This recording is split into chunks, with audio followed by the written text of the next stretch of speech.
Hey, Josh Carr here.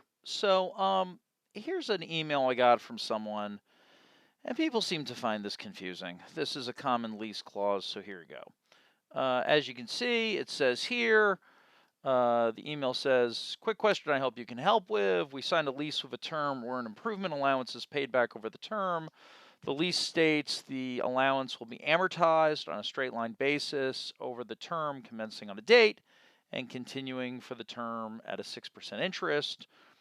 Because straight line amortization is referenced, we're having a debate with the tenant over what that means. Do you have an example of how to calculate this? Is it by using the PMT function?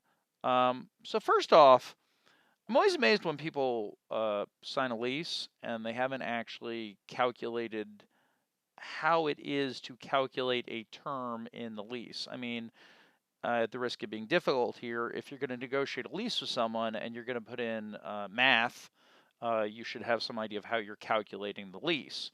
But whatever. This person did it this way, and again, I don't want to shame anyone, so I'm not gonna say who it was. But this is not an uncommon clause. I mean, for example, this is from a lease that I have a copy of. I did not sign this lease, but in this case, it said capital costs, as defined, will be capitalized in accordance with general accepted principles, blah, blah, blah, provided that operating costs shall include the annual amortization of CapEx calculated on a straight line basis over the life of the asset, applying a loan constant of 8%. So this is not that different. Up here, it's straight line over the length of the lease, whereas down here it's straight line over the life of the asset. So the top is saying the lease might be 10 years long. The bottom is saying the elevator might have a life of 30 years. So maybe you don't get it all back because the lease might not be 30 years. But again, what do I mean by straight line amortization? Well, it's really not that hard. What it's generally trying to say is this. Let's say the improvement cost you $100,000. If you're going to have that go over some period, maybe 10 years if it's a lease, or maybe it's over the life of the improvement, again, different ways of doing this. 100,000 divided by 10 is $10,000 per period.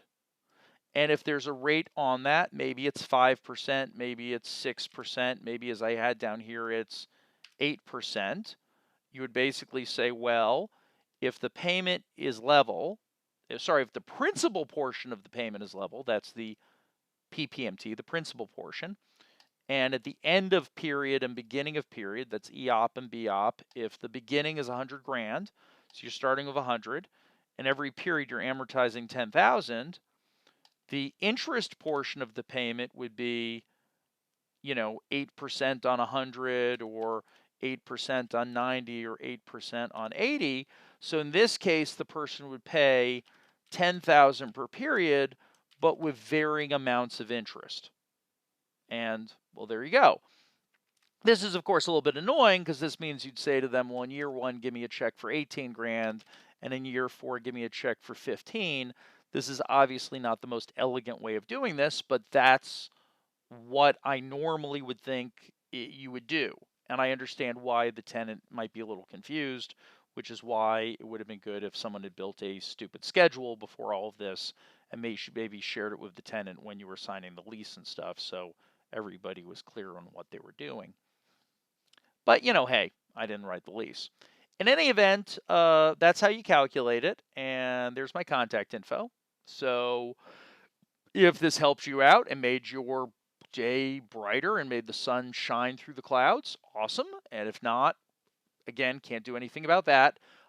Keep the questions coming, and it's always good to hear from all of you. Best of luck in all of your endeavors. And until I see you again, keep building better models.